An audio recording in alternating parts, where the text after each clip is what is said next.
तो 19 से 22 में ये डिफाइंड है। तो जब हेडिंग से ही पता चल रहा है तो इसके अंदर हम देखते हैं कि कैसे कितने टाइप की स्वतंत्रता या आज़ादी की बात की गई है। तो सबसे पहले आर्टिकल 19 में बात की गई है अभिव्यक्ति की आज़ादी। अभिव्यक्ति की आज़ादी। अब अभिव्यक्ति बहुत टाइप की होती है, इसलिए 19 को कई पार्टों में 6 टाइप की स्वतंत्रता की बात कही गई है। इसलिए 19 को 6 प्रकार की स्वतंत्रता की बात कही गई है, क्योंकि अभिव्यक्ति जो है आप समझ में आते कितनी टाइप की अभिव्यक्ति होगी। तो इसको हम 19 फर्स्ट कह लें या 19A कह लें या 19 का कह लें, बात एक ही है। तो 19 फर्स्ट में क्या है? सबसे पहले बोलने की आज़ादी या बोलने की स्वतंत्रता। इसी में प्रेस भी आता है, पत्रकार जो इसका यूज़ करके कुछ भी बोलते रहते हैं, उनको छूट है कि भाई वो कुछ भी बोलें और यही अधिकार वो अपना दिखा देते हैं कि हमको बोलने की आज़ादी है। लेकिन इसमें कुछ अपवाद भी हैं कि आपको जो है एकता, अखंडता, किसी की मान सम्मान, सुरक्षा से संबंधित कोई मामला, किसी का मौलिक अधिकार के हनन हो रहा हो तो आप इन मामलों में नहीं बोल सकते। जैसे कि आपको बोलने की आज़ादी है, कोई सुरक्षा से मामला है, आप जो है नहीं बोल सकते। आपको बोलने की आज़ादी है, आप किसी को गाली नहीं दे सकते क्योंकि उसके मूल अधिकार का हनन हो रहा है। तो जब किसी के मूल अधिकार का हनन होता है तो दूसरे का मूल अधिकार 0 हो जाता है। ये मौलिक अधिकार है मामला। इसकी बात हम आगे नेक्स्ट वीडियो में करेंगे, जिसमें बताया गया है कि अगर किसी दूसरे का मूल अधिकार का हनन या उल्लंघन होता है तो आपका मूल अधिकार या मौलिक अधिकार 0 शून्य हो जाएगा। तो बोलने की आज़ादी है, लेकिन शर्त क्या है? इन चीज़ों से बचना पड़ेगा आपको, इन विषयों से बचना पड़ेगा। 19 का सेकंड क्या कहता है? 19 का सेकंड, जब बोलने की आज़ादी है तो कहीं भी एकत्रित होने की, सभा करने की भी आज़ादी है। लेकिन शर्त क्या है? बिना हथियार के और शांतिपूर्वक आप कहीं भी सभा कर सकते हैं, एकत्रित हो सकते हैं। लेकिन ये सब चीज़ें इसमें जो है शामिल रहेंगी। ये अपवाद है, आप जो है एकत्रित हो जाइए, किसी के घर में ना सभा करिए, तो ये सब चीज़ें आपको देखना पड़ेगा। अब 19 के थर्ड क्या कह रहा है? 19, जब आप एकत्रित होंगे, सभा करेंगे तो आप जो है संघ बना सकते हैं, संगठन भी बना सकते हैं। 19 के 3 क्या कहता है? संघ या संगठन बना सकते हैं।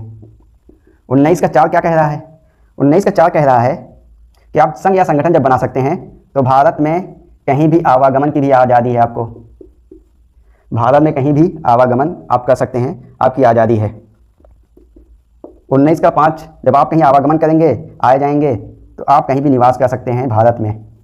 लेकिन ये सब चीज़ें छोड़ के, इनको आप ध्यान में रखिएगा कि ये चीज़ों को छोड़ के, पता चला भारत में आवागमन की आज़ादी है, आप किसी के बेडरूम में घुस गए तो उसके मान या उसके मौलिक अधिकार का हनन हो रहा है, तो आपका मौलिक अधिकार या मौलिक अधिकार शून्य हो जाएगा। अब आज़ादी तो है, आप कुछ काम नहीं कर सकते ना।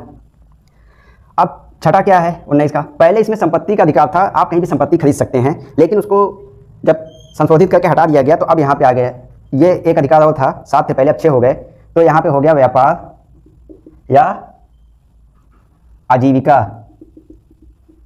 प्राप्त करने की भी आज़ादी है।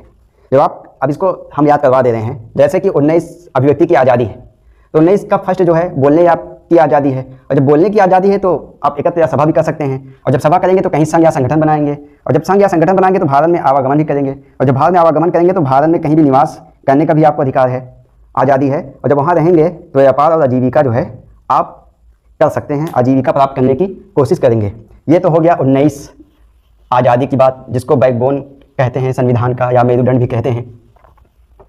अब हम देखते हैं 20 या 20। 20 जो है अपराधों में दोष सिद्धि में संरक्षण की बात करता है। मतलब कुछ दशाओं में अपराध अगर आपसे हो जाता है तो अपराध में दोष सिद्धि में संरक्षण।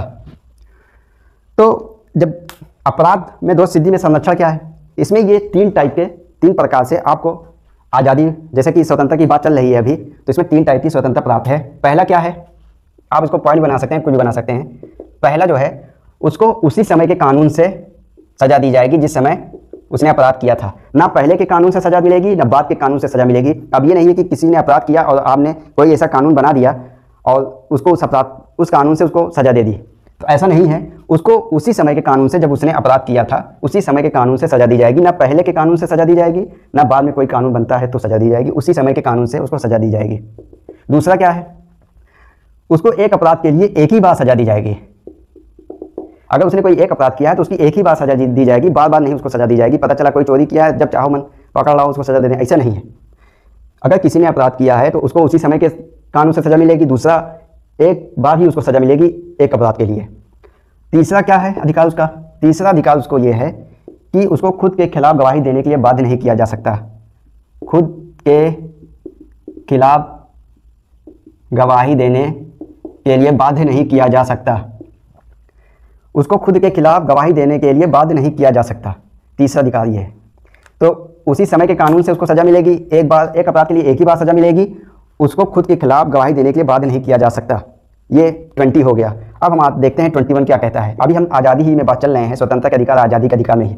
21 जो है ये भी इंपॉर्टेंट है। ये परार एवं दैहिक स्वतंत्रता की बात करता है, आज़ादी की बात करता है।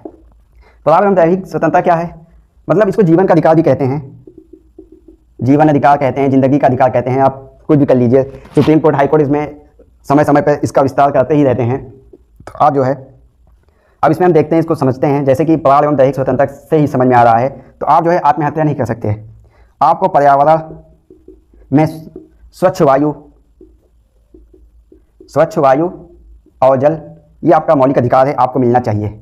ये आपके जीवन के साथ कोई खेल नहीं सकता। ये अधिकार आपको दिया गया है। आप पता चला किसी अस्पताल में गए, वहाँ पे डॉक्टर नहीं है, सफाई कर्मी ने इंजेक्शन लगा दिया, तो ऐसा नहीं है। लेकिन हाँ, कुछ हालातों में अगर मजबूरी है तो वो माना जाएगा, लेकिन आपके जीवन के साथ कोई खेल नहीं सकता। ये परार एवं दैहिक स्वतंत्रता का अधिकार है। अब इसमें सुप्रीम कोर्ट, हाई कोर्ट समय समय पर विस्तार करते रहते हैं। जैसे कि इसमें एक जुड़ गया निजता का अधिकार, ये भी पूछ लेता है निजता का अधिकार क्या है। जीवन का अधिकार पूछ लेता है। जैसे सीटेट, यूपी टेट में तो ज़्यादातर ही पूछ लेता है जीवन का अधिकार क्या है, तो 21 है। निजता का अधिकार सुप्रीम कोर्ट ने जैसे कर दिया। निजता का अधिकार, अगर आपकी बीवी पूछे आपके मोबाइल का पासवर्ड, तो आप नहीं बता सकते, क्योंकि ये निजता का अधिकार है। तो आप जो है इसको नहीं बता सकते, ये निजता का अधिकार है। ऐसा ही मामला आया भी था दिल्ली में। अब हम 21A, जिसमें आ का ABC ये सब जुड़ा है, समझ लीजिए, संशोधित करके आया है। तो 21A क्या कहता है? 21A कहता है 6 से 14 वर्ष के बालकों को, 6 से 14 वर्ष के बालकों को अनिवार्य एवं निःशुल्क शिक्षा की स्वतंत्रता अधिकार है। ये पहले नीति DPSP में था, ये पहले DPSP में था, नीति निदेशक सिद्धांत में था। वहाँ 45 से वहाँ से ये संशोधित करके 86वां संशोधन करके 2002 में 21A में जोड़ दिया गया। 6 से 14 वर्ष बालकों को निःशुल्क एवं अनिवार्य शिक्षा का प्रावधान है। अब हम देखेंगे इसके बाद 22 22। जैसा कि 20 में अपराध था, तो 22 में 22 में क्या है? गिरफ्तारी में संरक्षण, गिरफ्तारी में संरक्षण, कुछ दशाओं में गिरफ्तारी में संरक्षण। इसमें अपवाद क्या है?